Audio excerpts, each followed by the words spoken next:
মাঝে মধ্যেই আপনি বিভিন্ন জায়গায় বিভিন্ন মানুষের মধ্যে দেখতে পাবেন যে একটা কথা, যে বামেরা 34 বছরে কিছুই করেনি। বামেরা 34 বছরে কি করেছে?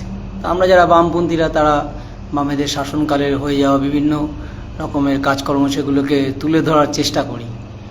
কিন্তু দেখবেন এই লাস্ট 45 দিনে একটা 15 বছরের সরকারের যে মণিমুক্ত ছড়িয়ে চারিদিকে রয়েছে, সেই মণিমুক্ত ওর যে কালেকশান, সেই কালেকশান যেভাবে হচ্ছে তাতে তো মনেই হয় সত্যি বামেরা আর যাই করুক, এই 15 বছরের যে শাসনকাল, সেই শাসনকালের যে ঘটনা প্রবাহ আমরা এই লাস্ট 45 দিন ধরে দেখতে পাচ্ছি, সে তার নিরিখে বামেরা 34 বছরে কিছুই করেনি।